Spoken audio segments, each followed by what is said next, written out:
Hello and welcome into the Cubs on Deck podcast. I'm one of your hosts. My name is Greg Huss, and today I am joined by Greg Zumach. Zumach, how's it going, buddy? It's been a hot minute since we've gone just me and you, right? It has maybe early March, I was, might have even been February at that point. I mean, Pretty because it was crazy. before all the affiliate previews, and that was Yes, the month of March, right? So right. it's been a minute, dude.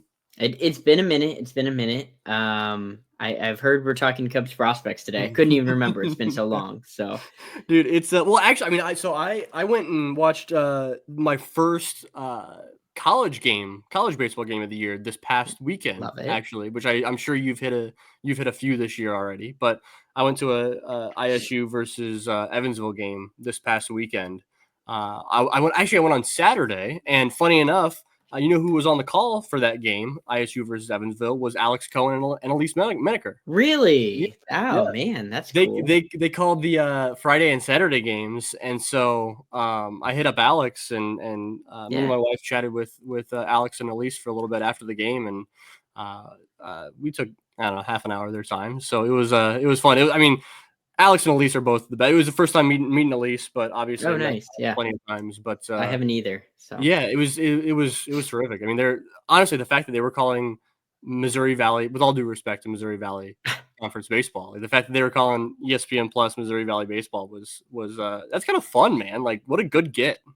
I mean, I think that's just an incredible caliber, right? I mean, these are pro level, analysts at Marquee, and and they're calling those games. I mean, I think that's just awesome. It's just good for everybody. Yeah, exactly. So they were and like they were heading back up to Chicago to do some stuff for Marquee Sports Network and cover the Chicago Cubs. It's like that's sweet. But anyways, that's off on a tangent. We're here to talk Cubs prospects. We're talking today. We got some Cristian Hernandez talk. I know we've talked about him a few weeks now, but like Yep. he warrants more discussion. That's Cristian Hernandez. We'll talk about him. We'll talk about the Cubs pitching depth in Iowa predominantly, especially now that Justin Steele is out for the year with that elbow injury. We'll talk about Moises Ballesteros a little bit in this episode. We'll do a little bit of a game where we're ranking some players based on their offensive production so far this year. And then I've got a little game at the end for Zumach here. But that's kind of what we're looking forward to for this episode. I don't know how long we'll go, but we won't go Yeah. past the hour mark like we typically do. So you want to go ahead and kick off with Let's some do it. Cristian Hernandez talk? I think that's I appropriate. I I mean, love talking Cristian Hernandez. Yeah. he just came down with the Midwest League Player of the Week for this past week. He is batting .417 this year. He has been the best offensive performer in the system so far this season, Yep. and that's about as fun as it gets. Yeah, and I mean, it's how he's doing it too, right? Like if this guy was just on a heater, balls were just falling in, um, was taking terrible swings, and then just kind of got lucky on a few stuff, whatever. It's kind of like that's cool to see. Hopefully, shows some development. No, he's pulling the ball in the air. Like that is clearly A lot. a focus this season, and he's hitting it with authority.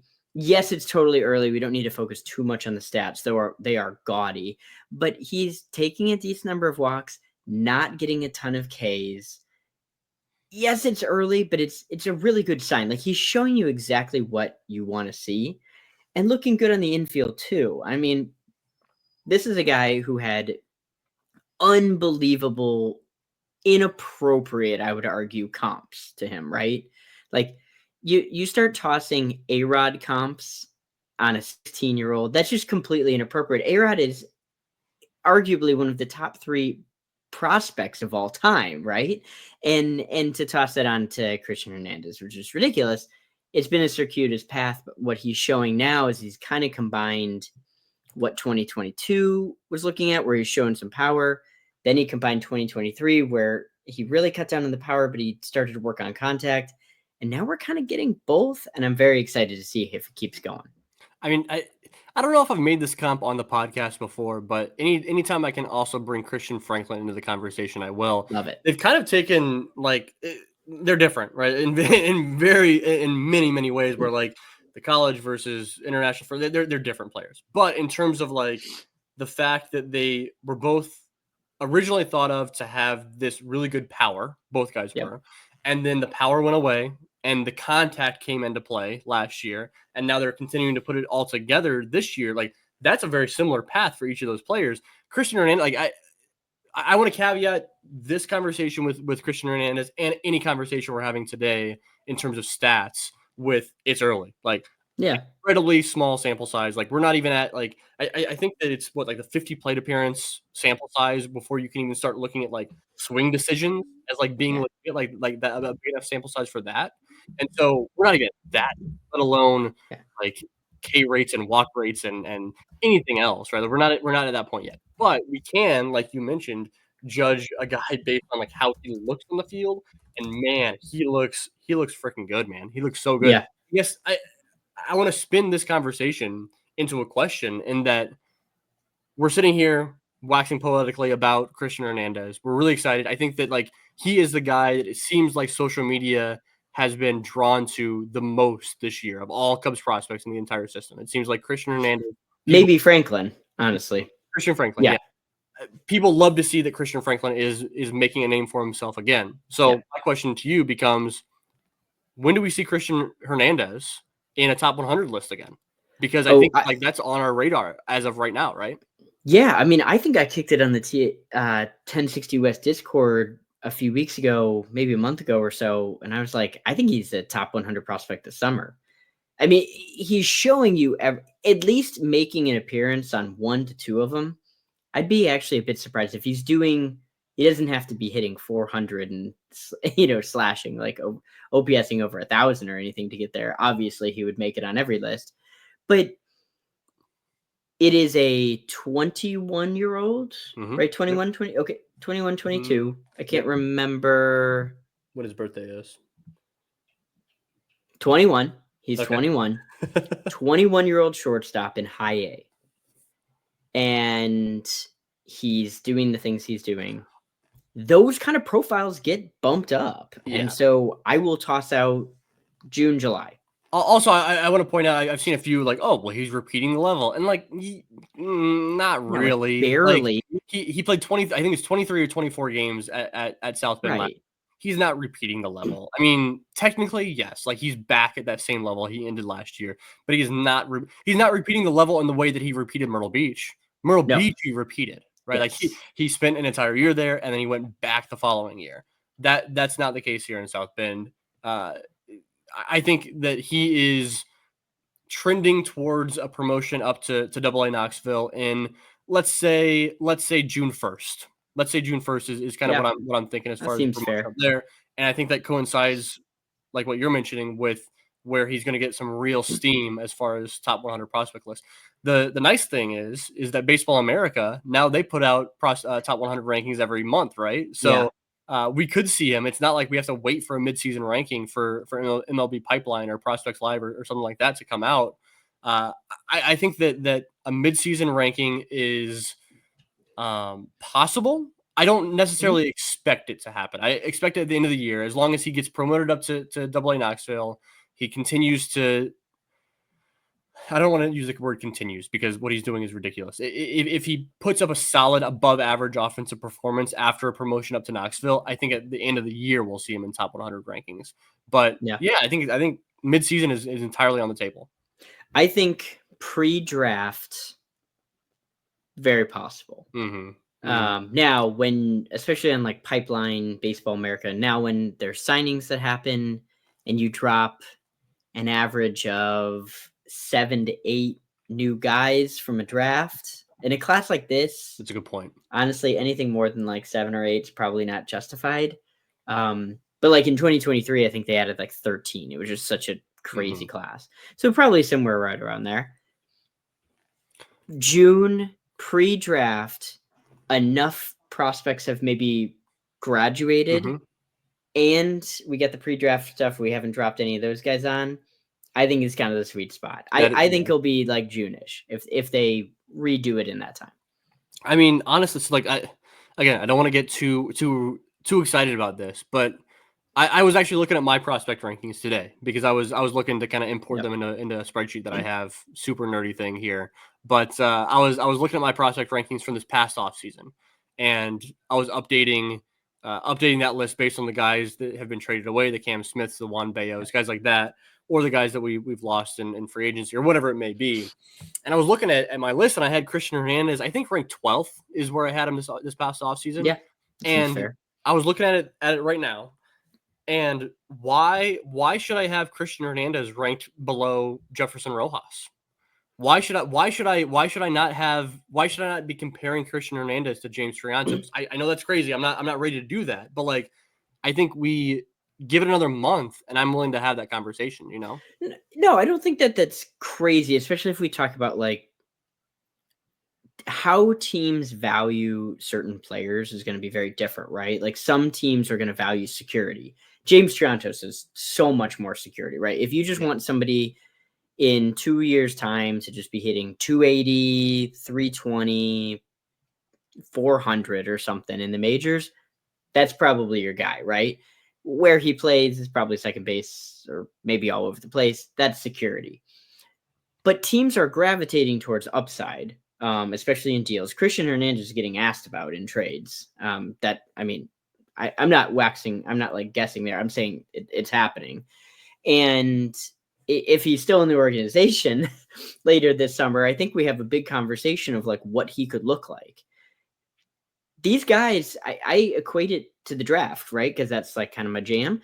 And if you were to tell me a 21-year-old true shortstop is hitting for power, is controlling strikeouts, facing a very appropriate level of competition, that guy's going real high, real high in this draft. And it's not a good draft, I'll grant you that. But there is a very real chance that this guy would be like a top 5 overall prospect in the class. And honestly, that might even be selling it short. I really don't want to like exaggerate that or sound like I'm exaggerating it, but there's just not a lot of guys that can do what he's doing. And to also add on to the fact that he has a ton of pedigree, right? This isn't a guy that you're looking at and you're going, yeah, I've never even heard of this guy a couple of years ago. Like maybe like we were digging in on them, but who is this guy? Arizona Phil's heard of him a couple times. No, this is Cristian Hernandez, who had some of the most hype ever, but just didn't hit right away. And now he's hitting. So it's impressive stuff. And he's still younger than league average. He is exactly 1 year younger than the average hitter at the high A level, which is or in the Midwest League. And we've been talking about Cristian Hernandez for a hot minute, dude. Like we've been talking about him for so long. And he is Rule 5 eligible after this year, I believe, which is kind of crazy. That throws a wrinkle in. I had somebody ask me today about if I think that he's going to be protected after this year, which good question. First of all, great question. But also I'm not willing to think about that until after the trade deadline quite yet. That's when the roster kind of sorts itself out a little bit more, but that's going to be an interesting conversation in 4 months, right? That's going to be really interesting. Yeah. I mean, I know we're a minor league podcast. I kind of think that that's part of the reason why I could see him being moved. I mean, 1, teams are asking about him. 2, there are teams out there that have a much longer runway. They'd be like, yeah, if he takes another 2 more years in the minors, like who cares? We can totally hold that 40-man spot. Who cares? Because this is our guy in the future. And, the Cubs could still be that team. But at least opens up the question of maybe that's the right balance, both for the Cubs organization, but also for Cristian, right? Like maybe that is the route that he will go to reach his ceiling. Kind of like how in 2021, the Cubs got Kevin Alcantara from a Yankees team that holding a 40-man spot was going to be really tough for a couple years. He obviously was going to be a guy that wasn't going to be up right away, but the tools, the physicality, the athleticism, it was just something where it's like, no, we can dream on this guy. This is a future center fielder or like a Gold Glove right fielder. Same kind of concept with Cristian, I think.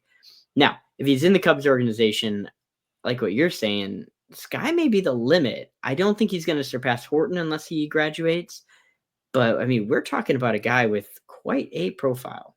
Yeah, I guess a couple things. I don't want to keep digging too much into the Rule 5 and 40-man roster and stuff like that because I think it's premature on that so far. But I will say that if Cristian Hernandez makes it up to AA this year, then like it's really not. He's really at that point not too far away. He's in the upper minors. He's a top prospect in AA. And you know what I say about top prospects in AA, even if the Cubs haven't been known to do it, there's really just a call away from the big leagues. And so, yeah, that does become interesting. My other thing with Cristian Hernandez is that like he is a prime example of a guy that is he do the thing that Cubs fans absolutely hate, where if the Cubs trade him away, that he would shoot up prospect list. He would go crazy up top 100 rankings, and people would be absolutely so pissed off. But I mean, it'd be the without Cam a Smith, doubt, the Zaire Hope, the Jackson Ferris effect. I've never heard of any of those guys. They must have been Athletics draft picks. I do not recall. Yeah. No, I mean, Cristian would totally explode up rankings. That's why you want it to be worth it if you're going to move these guys. But, it's funny because to bring back Christian Franklin earlier, if you'd have told me in like 2022 that we would be talking about some really killer runs by Cristian Hernandez, Cristian Franklin, I'd be like, yeah, that sounds about right. I think that's totally doable. And now we're sitting here, and maybe if you'd asked me in 2023, maybe I'd still be a little bullish because I've always liked both of those guys. But yeah, I mean, what both of them are showing the Christians is it's just an incredible run. It is kind of, those are the two storylines so far this year. You're right. That's no doubt. But also really quick, and you have talked about this, so I more want to give you props for this because you've actually talked with Cristian Franklin. Both Cristian Hernandez and Cristian Franklin, again, are not just on some kind of a heater. They've actually made a tangible swing changes, approach changes. They've made changes. There's a reason for the growth. They're not just facing 85 down the gut, and of course they're hitting a decent double here or there. They've actually made changes. You've talked about them. You've talked about with Cristian Franklin in particular, and now we're seeing the results. So yes, they're the storylines, but they're also storylines built upon a lot of work that did take place, and we can see the difference both in season and in the off season. I mean, Cristian Franklin talked extensively about the different physical changes he's made in terms of his stance and his swing and his load and his strength and how he's going about training, but also the mental aspect on how he lays off certain pitches and how he works with a mental skills coordinator and how he does all those things to get better in the off season in addition to during the season. And so I don't know firsthand. I have not spoken to Cristian Hernandez, but I can see the differences. Or like I don't have him telling me the differences, but I'm looking on the field and seeing the differences in the way he's playing the game. And so, that's a good point. Is that these aren't just by chance because they were already super talented players. Like they went through some serious growing pains. Both of these Christians went through serious growing pains, and so they had to bounce back from that. Like imagine being Cristian Hernandez and being told that you are this dude, like you are the top prospect in an international free agent class, like you are this major guy, and then coming to full season ball and like falling down. Like imagine that happening to you as a teenager, and then saying, "Oh, next year you got to come back and be better." It's like, holy cow, dude! Like that is such a tough challenge to take on, and he's taken it on and succeeded. It's really quite impressive. All right, you want to talk pitching here? Let's talk pitching, because so as I kind of prefaced at the beginning of the show, the story in the entire organization is Justin Steele hitting the injured list, out for the year with an elbow injury, with elbow surgery. We don't know if it's I don't think we know yet if it's Tommy John or internal brace or what the deal is, but it's an elbow they've said they won't even know till they get in there, which is never a great sign. But yeah. So because of that, we can go many different directions with addressing how the Cubs in the minors can help support the loss of Justin Steele, not replace Justin Steele. There's no magic wand that can be waved at the AAA level saying, "Oh, now we have Justin Steele." But let's talk a little bit about the rotation options in the minors that could help the Cubs this year, the bullpen options to replace a guy like Colin Ray, who is moving from the bullpen into the rotation, or Ben Brown that stays in the rotation, or Javier Asada, just taking that bullpen and using that depth, or how prospects can potentially be used in trades to go out and get Take your pick. I mean, there's been obviously all the Sandy An Alcantara love, impact all starter. the Pablo, Yeah. impact starter. An impact starter. Let's start off with the rotation guys in Right. AAA because we've talked about Connor Noland on the past few episodes, and he warrants more discussion. We've also talked about Cade Horton. Those seem to be the two guys that are in outside of Jordan Wicks, obviously. Jordan Wicks, obviously, in AAA. Outside of Jordan Wicks, Cade Horton, Connor Noland are those two prospects that could impact Chicago. I don't see Cade Horton being that guy right now. What's your thought process with those two guys and timelines and stuff like that? Are you talking Cade Horton? Cade Horton and Connor Noland and how they may. Okay. Yeah. Yeah. So with Horton, really quick, I mean, the feedback around was that there's going to be some checkpoints that he's going to need to hit before they bring him up, because they really don't want to be yo-yoing him around. And I hope that doesn't come off disrespectful when I start talking about Connor Noland, but I think with Cade Horton, you have to place a certain level of organizational focus and effectively resources behind it. If this was the stretch run and he was looking good, yeah, I mean, I think they'd bring him up, but they really want to bring him up when he's ready and when he's hit certain milestones. That's not likely to be ERA. That's not likely to be a whole bunch of stats. It's probably certain amount of strike throwing with certain pitches. I don't know how they will all break it down, but effectively, is he getting the right shapes and the stuff measurements? However the Cubs internally view that on the pitches. And then are those pitches being executed appropriately? And if he hits those ranges, probably then hits a certain workload amount, like a certain number of innings, I think he's up. I think that's it. I think there's not going to be any, messing around. I think once he's ready, I think they're going to try to get him up, use him as much as they can. It might end up being in the pen down the stretch if you're getting that much. Connor Noland's a different subject, right? Like Connor Noland's a totally different ball game here. This is a guy that is going to be Rule 5 eligible at the end of the season. He's made some improvements. The stuff looks a little bit better. And he's just a guy that if you needed him up for like a double header, Connor Noland's my guy. I mean, I kind of have Jordan Wicks as a separate bucket because Jordan can come up at any time, right? Mm-hmm. Like, I still think maybe there's a few things they're working on, but like Jordan Wicks can come up at any time. Connor Noland is the guy that if you've got a doubleheader and you just need somebody up, he makes a ton of sense. It's going to be tricky from a 40-man, but at the end of the day, like there's just benefit in doing that. I don't think he would step in full time. Mm-hmm. You've got to probably go with somebody a little bit more experienced. Absolutely no disrespect to Connor Noland.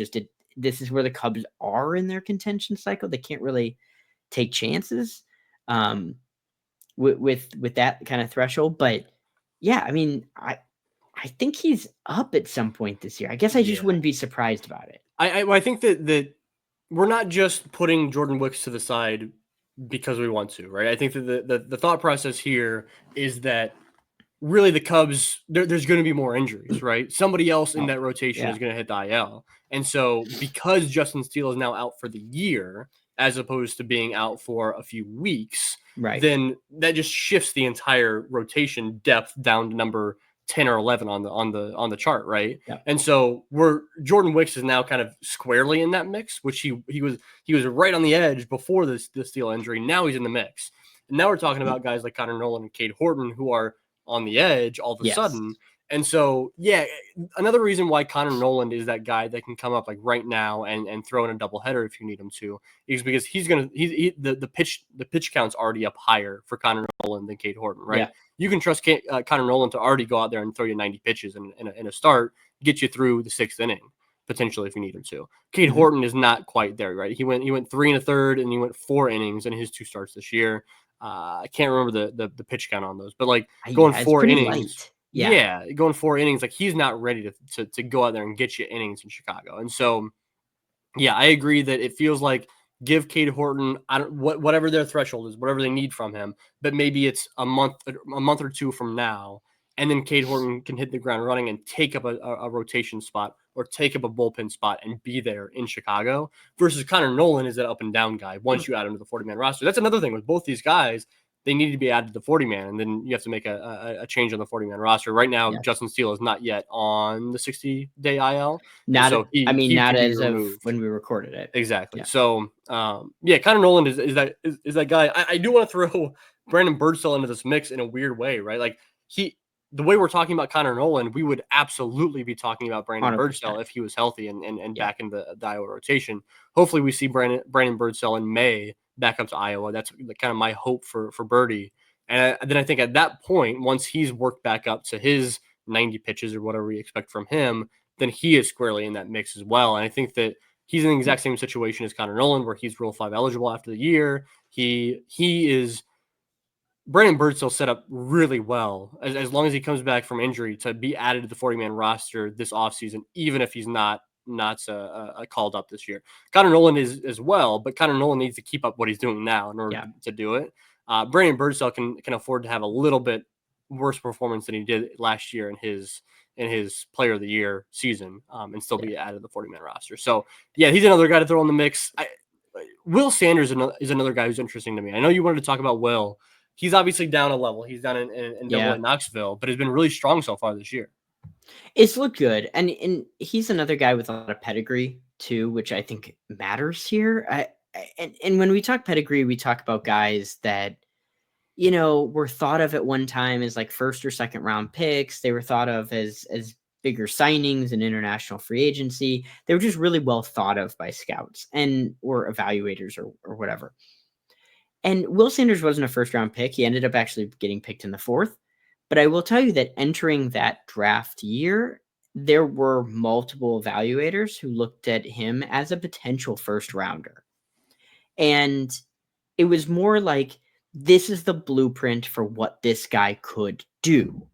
And we draft based on potential, basically.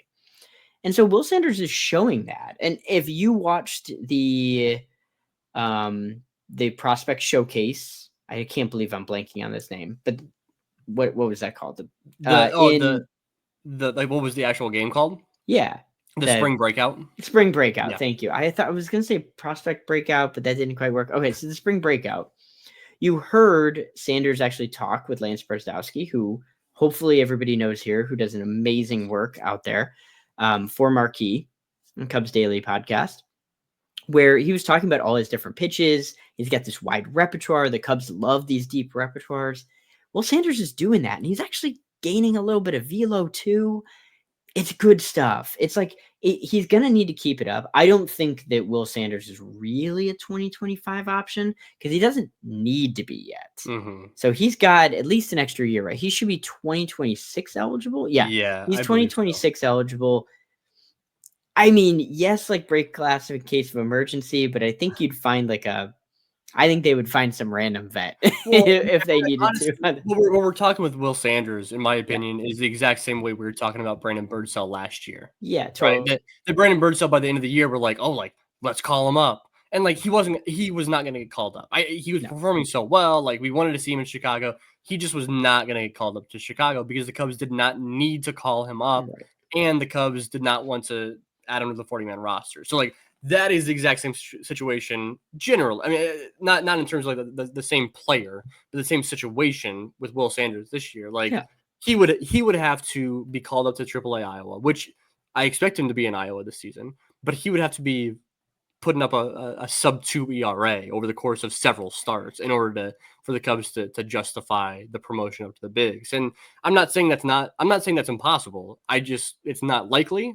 And he's just a name to keep in the back of our minds as it wouldn't be the most ridiculous thing in the entire world if he got called up to Chicago this year, especially after his strong start to the season. It's just it's worth mentioning in this segment, I guess. Yeah, Sanders has looked good.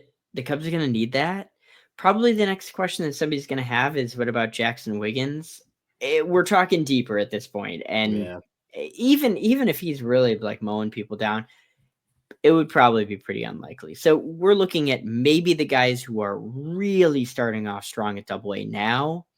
Sure. If we're talking rotation, bullpen's a whole other ballgame, right? I mean, literally and figuratively. And so in that regard, maybe let's talk about some options there.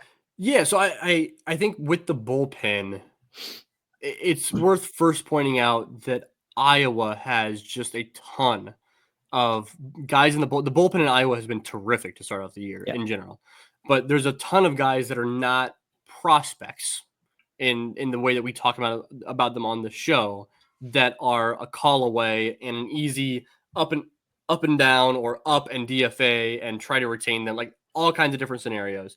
But let me just run through a whole bunch of names that like we're not really going to dig in the weeds on these guys. Gavin Hollowell is in Iowa. So is Luke Little and Keegan Thompson. Ethan Roberts is now up in Chicago, but he's going to be riding the shuttle quite a bit. Brooks Kriske is down in Iowa. Yep. Trevor Richards, Brandon Hughes, Phil Bickford. There's a bunch of dudes in Iowa, right? But there's also some more prospect-y type guys. We'll throw Daniel Palencia into this mix. It's probably worth a conversation here today. Jack Neely is down there. Riley Martin is down in Iowa. Yep. Those are three guys that are more prospect-y. Two guys that are prospects. One guy that's, I think, technically not anymore with Palencia, but we're still going to talk about him here.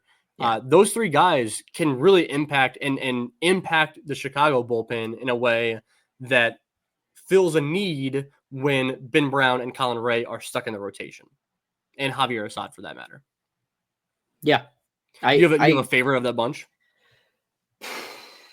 If we're just talking prospects, I mean, I think Palencia is probably the guy. I get a lot of questions on Luke Little, and I'll be honest, my vibe on this is that I think they really just want to slow play him. Mm-hmm. And like really get things set, like to the point of when he's up, they want him to be up. Like don't want him to go up and down. I haven't had that like confirmed, but it's just kind of a vibe and how things have gone and like how they've set him up. And I know they were worried about the injuries, and so they really slow played him. And so I know the Cubs have had some issues in the majors with like lefty concerns. I totally feel that. And so there's a natural inclination to be like, well, let's go to this person. Let's go to this person. So with Luke Little, I think they're really trying to slow play him. Could he come up in a couple weeks? Totally possible. If they're really feeling good about him, maybe. Riley Martin, love Riley. Huge Riley Martin fan. He's been struggling the same thing with the walks this year. Mm-hmm. It's still early. This could be Riley Martin's time to shine. I know he's impressed some folks in the Cubs organization. This could be his year. I doubt he would be surprised at us saying this, but like, got to get the walks under control, right? Like, we can't be sitting there with 10 walks per 9. I don't know what his walk percentage is. That's a better stat than walk per 9, but it's high. So if your walk per 9 is over 9, that's more than one an inning. So your walk percentage is high. It doesn't matter. And I'm sure he knows that. And so these are small sample sizes, but again, you want to see that normalize. So I think if we're picking somebody that I really think the Cubs just kind of gamble on at some point, and that's not meant to be disrespectful in the slightest, is Daniel Palencia.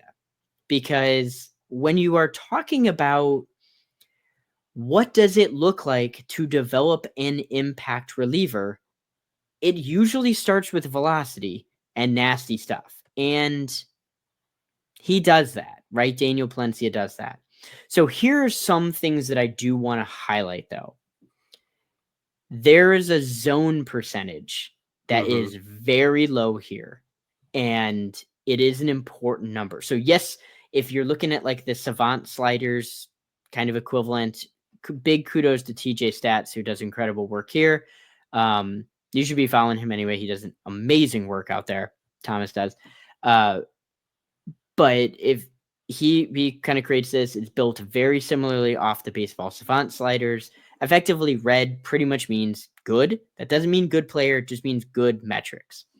Lots of red out there, right? This looks incredible. So that's all true. But two things I want to point out, because there's two kind of controllables. There's stuff. Stuff is a controllable. And effectively, are you landing pitches in the zone? And so the stuff is good. Very good, right? Like you can see that up there. I'll highlight, you've got, should be that's kind of weird. So is that... He's got a slider that's 112 on the Stuff Plus. Splitter, he's got a sinker. Sinker that's a 110 on the Stuff Plus. He's got a 4-seam fastball that's 106, and then I believe that's that should be splitter. The splitter, I think. Yeah, that's it's like 107. fastball split is how it's. Yep. It's always weird how that came up, like, and CU is curve instead of changeup. I've always hated that one. But yeah, so I mean, we're seeing good stuff.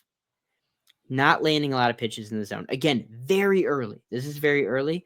But if you want to talk about like what is a true controllable, this is how this has been phrased to me by some pitching folks. Effectively, are you able to land these pitches in the zone? And then, and you could argue strike percentage, but zone percentage is a good one.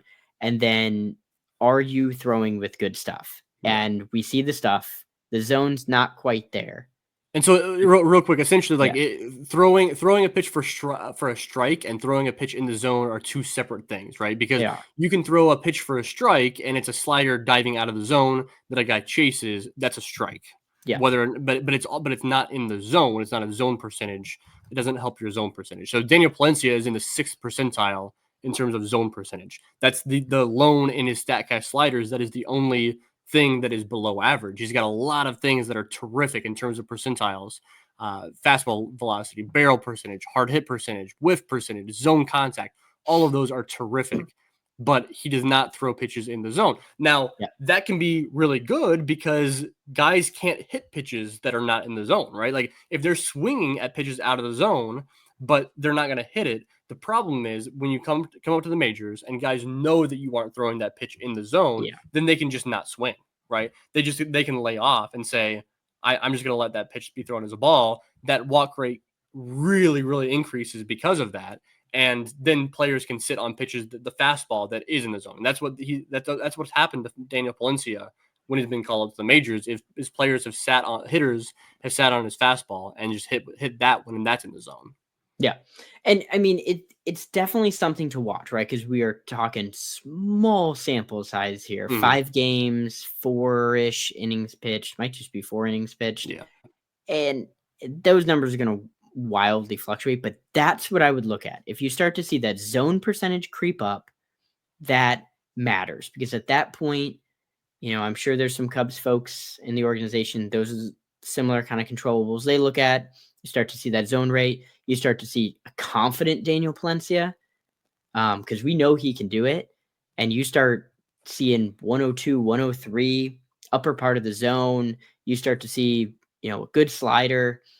Then people are willing to have chases because they know if they don't, you're just going to blow a fastball right by him. And I just think he's one of the guys that I would really watch there. If we're talking prospects, he's my guy. Two little elements of this that I want to throw into the mix before we move on to Ballesteros. And one is we talked about Riley Martin. He is a lefty. We talked about Luke Little, Riley Martin. Those are lefties. Yep. And if the Cubs need lefties in the bullpen, those are two guys they can go to. One off the radar guy that's down in Double-A Knoxville right now that is a lefty that has performed really well. Again, small sample size, I think 4 innings. That's Mitchell Tyransky. And I talked about Mitchell Tyransky right before the season started. I talked about how I really liked what he did last year during his time in the organization. I'm not saying that Mitchell Tyransky is a guy that's going to get called up this year. I am saying that he is more there for bullpen depth than we give him credit for. I think that he's just kind of there lurking. If he can continue, he's essentially at this point the closer in Double-A Knoxville. He surpassed guys that are. I mean, Frankie Scalzo Jr. is there. Zach Lee is the guy that we've been talking about for years. Mitchell Tyransky seems to be that guy in Double-A Knoxville. So just a guy to keep an eye on moving forward. I mean, the obvious shirts would just be just so much. One last thing I want to throw into the mix here is that with the loss of Justin Steele, like the Cubs are, if you're a top prospect in this organization, if you're Owen Casey, Kevin Alcantara, James Triantos, guys like that, you are now more likely to be traded than you were a week ago, right? Because now the Cubs need to go out and more than likely trade for a top tier starting pitcher at the deadline. To get one of those players, you got to trade Owen Casey, Kevin Alcantara, James Triantos, one of those guys, or Cristian Hernandez, Christian Franklin, one of those upstart guys that are really jumping on the scene real quick right now. And so I don't really have much to add to that, but just the fact that this is more than likely. But I do want to throw into the mix that I think that Michael Cerami called this out, that it's important for the Cubs. This is not a major league podcast, but it's important for the Cubs to extend Kyle Tucker, because you don't necessarily want to not extend Kyle Tucker and trade Owen Casey and or Kevin Alcantara. Yep. Because then who's playing right field for the Chicago Cubs next year? You know what I mean? Is it back to Seiya Suzuki? I mean, probably Seiya, but yeah, but then you have a DH slot, right? So right. that becomes really important. All these things are interrelated to each other, especially with prospects that are. This is unique to this podcast. Any podcast that I've done where there's been such a large number of top prospects in Iowa, and so it kind of intermixes with the major league talk a little bit. And so I just wanted to call that out a little bit here. No, I think you're totally right. I mean, we don't need to dive too deep into the rumors or anything like that. But I mean, I think we've talked about Owen Casey. I think the Cubs have had some very serious conversations about Owen Casey with teams this winter. And very serious, and all of that. And at the end of the day, a Justin Steele injury serves notice to the entire organization, because in many ways he was a stalwart, right? So you talk about guys that might have been in tricky spots rotation wise that didn't maybe have an opportunity. They could. We've talked about that. You talk about guys who are on the offensive side, but might have been in a squeezed out position. Their path to the majors may be better in another organization, and this may be it. It serves notice to everybody. Also, it will be something that Justin Steele, he's a bulldog out there. He has come back from Tommy John before. He has been very vocal about being emotional, effectively, about reaching 500 innings pitched. He's going to be coming back from whatever. It is something that also serves notice to the players that are working their way back from injury. That there's just a lot of time and work needed to come back from these things. And so, you've got guys down in the minors who are working their way from injury too. But it's definitely something that it serves notice to the entire organization. Let's switch back to hitting here, because I want to talk about Moises Ballesteros, because he always deserves some airtime on this podcast. Real quick, all I really want to talk about specifically about Moises Ballesteros is that I noticed this past week that his max exit velocity had increased already, right? Last year, the entire year long, the hardest that he hit a ball was 109.9 miles per hour, which is impressive. This year, in 3 weeks worth of baseball games, he's already posted in cold baseball games. You're right. Has already posted a max exit velocity of 111.2. So an increase of 1.3 miles an hour. Not crazy, but worth pointing out here. And I think that the reason why I wanted to point it out is because him continuing to develop more power, more over the fence power, seems really important to his long-term success in the major leagues, in my eyes, at least. Right? Oh, 100%. Yeah. I mean, sorry, I didn't mean to jump go in ahead. there. Yeah, no, go ahead. I just look, whether he's going to catch much in the majors, I have no idea. I'm maybe a little bit more bullish on it. Not as a starting catcher, but maybe a guy like how I think it was the Blue Jays ran with a 3-catcher setup a couple years ago, and it seemed like that worked pretty well. The Cubs toyed with it. They did it in 2016. And good things happened that year. And it's not too common, and you kind of need to have the right mix. You need to get really lucky to do it, but it's possible. Whether he's going to be a catcher, I'm not sure, but the bat's going to almost definitely need to play regardless. And a guy that is really good with the contact, and he's shown some impressive plate discipline, especially when he was at Double-A. You still need power. Power plays. And yeah, you could be like Luis Ariz and have an unbelievable contact ability, but you kind of need to be an outlier if you're not going to have power. Moises showed it. But what is really exciting is he's 21 years old.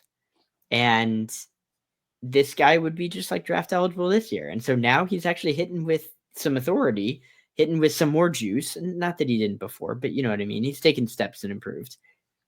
It could change the outlook pretty substantially if he can be a guy that you feel like, yeah, this guy can pop 25 home runs. Yeah, there's a big difference, dude. There's a big difference between a 20 home run a year guy and a 30 home run a year guy.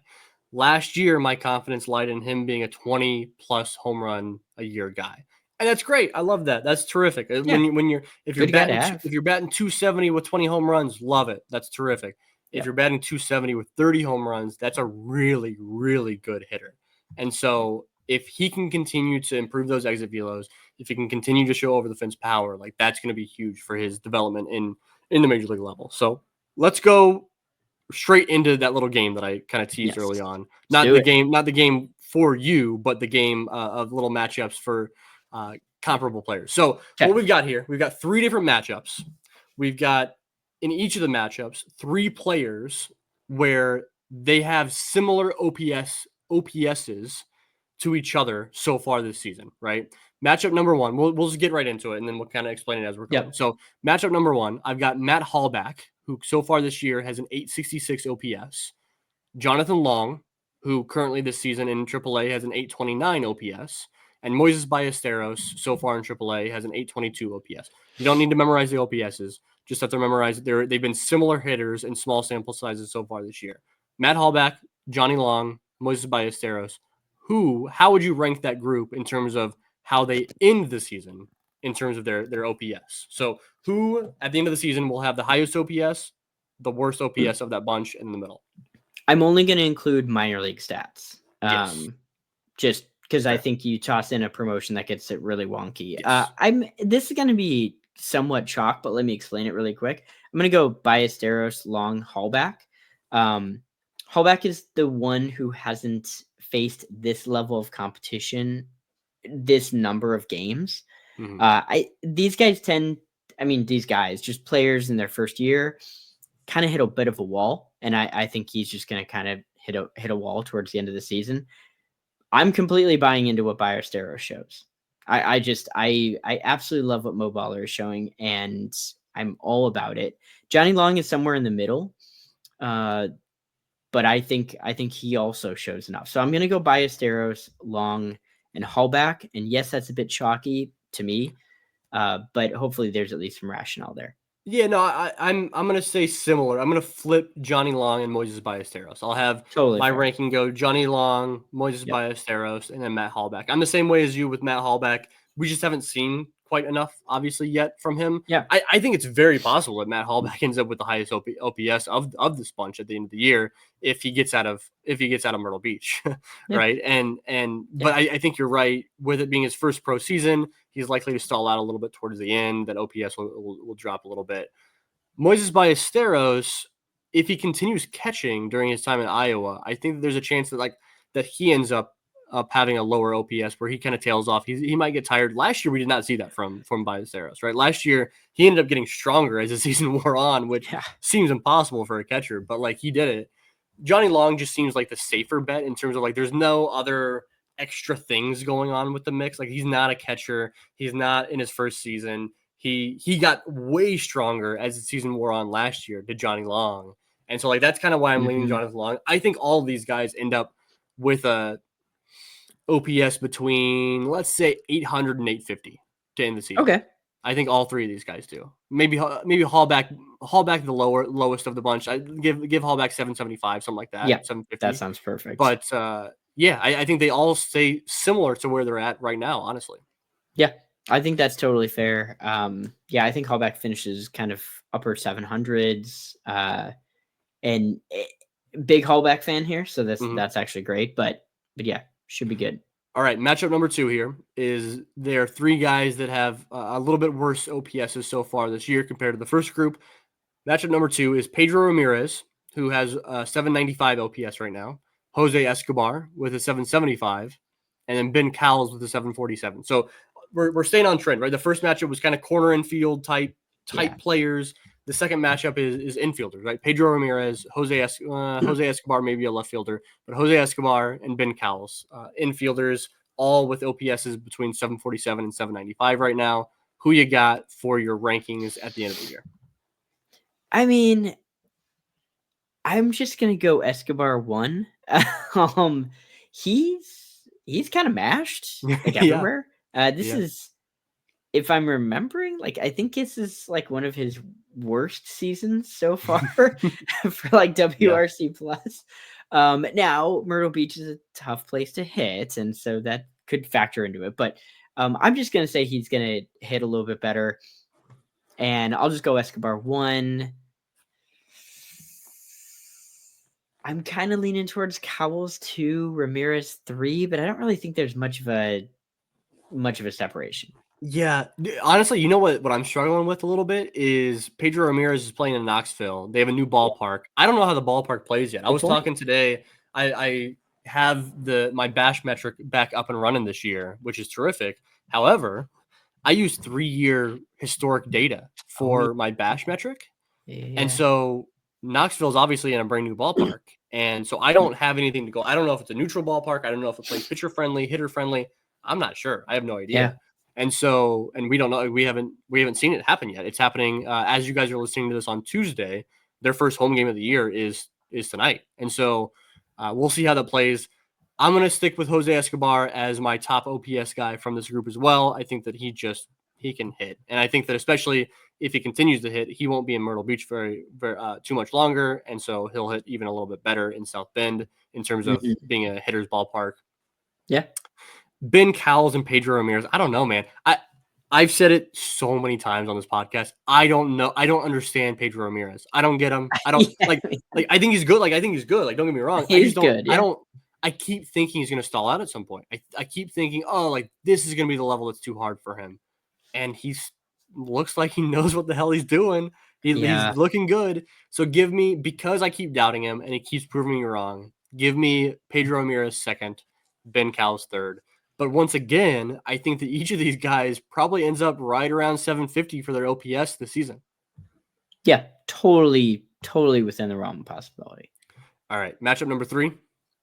We've got 3 guys that have gotten off to pretty cold starts to begin the season. They don't really have actually 3 completely different positions, but all off to cold starts. All guys that have been higher on prospect rankings, whether it's now or in the future or in the past. Pablo Aliendo, starting off the season with a 615 OPS. Cole Mathis, draft pick from last year, batting 484 for an OPS, 584 for an OPS. And then James Triantos, who has the lowest one of all these guys we've talked about here today at 574. So Pablo Aliendo, the power strikeout guy. You got Cole Mathis, who's supposed to be this all-around hitter that we drafted last year. And then James Triantos, who's the high contact guy. Where do you rank these guys for end of the year OPS? I'm gonna go Triantos 1. I carry maybe some bias there, but I think just he's the most accomplished of the hitters, and him kind of starting off a little slow in cold Iowa doesn't really bother me too much. I think he's gonna hit. I think the balls are gonna find gaps and holes and whatever, and I think he's gonna take advantage of it. After that, it gets really tricky. I think Mathis probably figures it out. I'm not too worried there, and he's playing in front of some home friends and family down in Carolina. So I'm probably leaning there. And then who was our third? Pablo. Okay. I don't know about Pablo. I don't think he finishes this low, but he's just really not taken the next big steps. And I guess if I had to rank, I'm probably going to go Triantos, Mathis, and Pablo. Okay. I'm going to go between Pablo Aliendo, Cole Mathis, James Triantos. So last year, James Triantos ended the season with a 773 OPS. Yeah. Pablo Aliendo ended the year with just over 800 OPS. Give me Cole Mathis first, because I could see Cole Mathis putting up an OPS over 800 this season. And so give me Cole Mathis. I know he's getting off to a rough start, but he is hitting the ball hard, right? Like there was a game earlier in the week where he did have 2 doubles, but 2 of his outs that he made were like line shots. I believe the broadcast listed it at 107 and 105 off the bat. Like he's hitting the ball hard. So give me Cole Mathis as the top guy in this group. I'll take James Triantos next. I think that he ends the year with. I don't know that he'll end the year with that 773 OPS that he had last year. I think he'll be closer to 750 or so. But I've got Pablo Aliendo kind of below that. I think that it's tough. It's tough projecting Pablo because he strikes out so much, right? 35% strikeout rate. I think right now he's at 40% so far this season, like high strikeout rate. And that's just hard to judge. Obviously he has a ton of power, but I could see him taking a step back in terms of overall OPS this season, especially as he tries to focus more on getting better behind the plate as well, which is important for him. So give me Cole Mathis 1, James Triantos 2, and then Pablo Aliendo number 3 of this group. All right. Sure. Anything else you want to hit on before we get into this quiz where I can quiz you?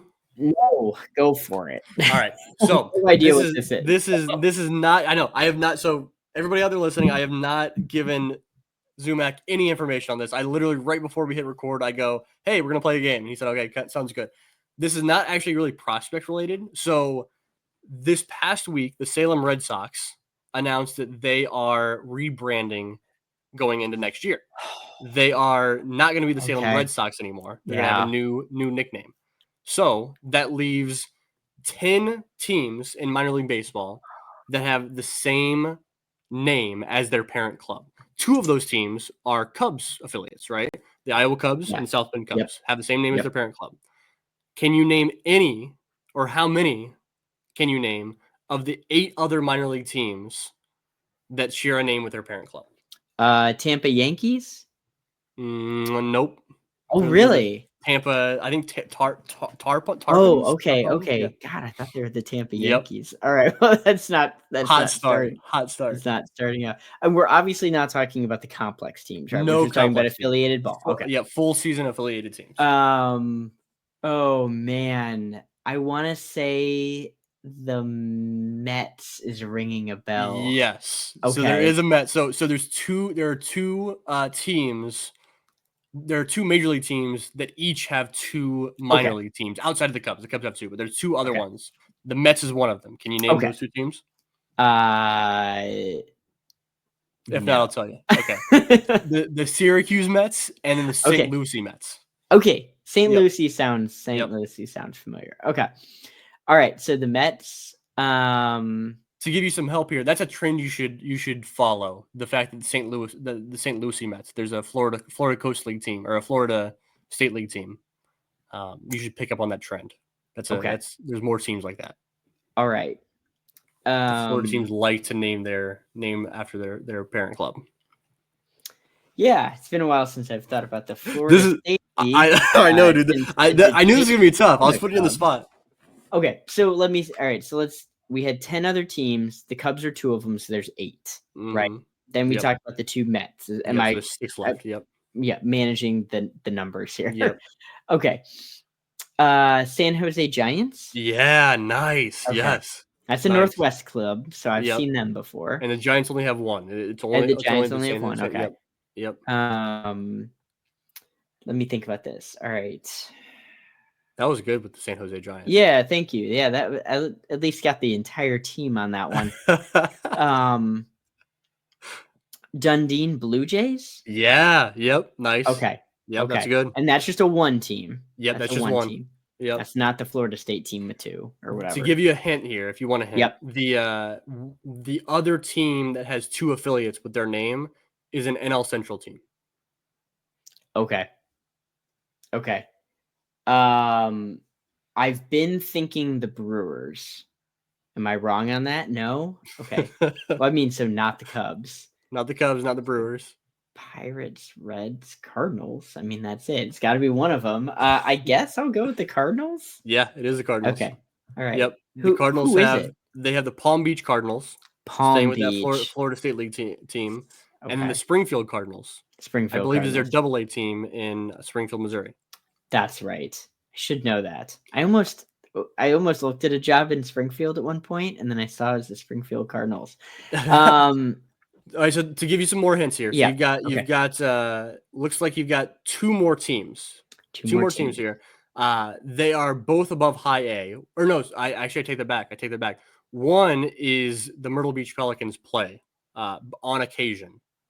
They are Okay. not in. They are not in the Carolina League South or whatever they're in. Yeah. Okay. Uh, I believe that former Cubs prospect DJ Hers has some connections, so to oh, speak. oh my gosh, why am I blanking? It's not Charleston. Actually, you know what? I take that back. He may not. He may not. I'll tell you. I'll tell Oh, you. okay. Because I may have led you astray with that. It Yeah, is might have. the Fredericksburg Nationals, the Fred Nuts. Oh, yeah, no, I don't think he's down there. He Okay. was one of the areas down there. I'm Okay. totally blanking on what Okay. the team was. But yeah, no, it wasn't the Nationals. And then you want the Okay. last one? Can I get a division? Like what It's division? AL East. AL East. Okay. Orioles. We've already said Blue Jays. We've talked Red Sox. Mm? Did we talk Red Sox? We did talk Red Sox. Oh, okay. So the Red Sox? It is the Red Sox. It's the Worcester, okay. I thought we had Red done Sox. that one. They'll only have one team. They'll only have Got one it. team left. So it's the Woo Sox will The be Woo left over. Sox. Yep. Okay. So that was tough, dude. That was a tough extremely tough. I I have know. a feeling that you would have crushed that though. I will just be maybe I don't honest. know. I also had the cheat sheet in front of me, so that helps significantly. But That's okay. all right, man. We'll wrap up there. I do want to, before we wrap up, I want to give 2 shout outs before the end of this episode. One is for Matt Mervis, because he's actually 100%. absolutely tearing it up right now for the Miami Marlins. Fun to see. Absolutely well deserved to get that shot in Miami. Miami playing first base for them almost every day. Really great numbers so far. Shout out to Matt Mervis. The other shout out I want to give is for David Avitia, who the catcher who is in South Bend. I don't know if you saw this in the action on Sunday, I believe is when this happened. But the South Bend Cubs were down 2 runs entering the top of the 9th inning. Only 2 runs, but they had run out of pitchers. They had no more pitchers available to throw in that game in the 9th inning. So down 2 runs, they brought in catcher David Avitia to make the final 3 outs before they came and batted in the bottom of the 9th inning. And sure enough, he had a 1-2-3 inning. Not only did he have a 1-2-3 inning, but he got through the inning in 5 pitches, which is outrageous. Amazing. He had just a crazy performance. He was going crazy. Fun fact is that his brother, obviously Daniel Vitia, is a pitcher in the organization. So I'm sure that there were some text exchange between David and Daniel following his 9th inning performance. Yes, that's very good. One. Yeah, I think there's been a lot of talk about Matt Mervis. I'm part of it. And sometimes that gets fans a little riled up, and I think justifiably so. Maybe we can have a deeper conversation about him in the past or in the future. But regardless, however you feel about that decision-making process or what led up to it, I'm just really happy for Matt. Mm-hmm. I think he's a really good dude. And if folks have had a chance to talk to him, kind of talk to his family a little bit, he just seems like a really, really good dude. And I'm just happy he's succeeding on a completely personal level. Yeah, you're absolutely right. All right, Zumach, anything you want to plug before we wrap up? I don't think so. This is just going to be a fun season. I guess now that Northside Bound is not with us anymore, RIP, NSB. But, right now I'm finding my writing primarily on the Baseball Tribune. It's just a free Substack that I created just so I could put some words on the internet. More than anything, I've built 3 websites with my time with Ivy Futures and Northside Bound. And honestly, I just don't want to do that again. Yeah. That was a giant pain in the butt. And I have tons of respect for the people that make those all the time. But I've really just enjoyed kind of putting some words on the internet. There's some prospect stuff. There's some draft stuff that's certainly heating up here. And then some major league stuff too. But just hit me up anytime. It's a free Substack. I don't plan to do anything paid on it. Just like to put words on the internet. Sweet. You can find me on social media at Out of the Vines, on Twitter, on Blue Sky, on all that fun stuff. We really appreciate you guys tuning in this season. It's going to be a fun season. Appreciate you listening on your podcast platforms. Really appreciate you guys tuning in on YouTube as well. So give us a like, give us a comment below. Let us know how you would order those those OPS guys towards the end of the year. We'd love to hear your thoughts on that. But thank you guys so much for tuning in. We really, really appreciate all your support every single year, every single week. And so we'll be back in your ears in one short week. Thanks, guys.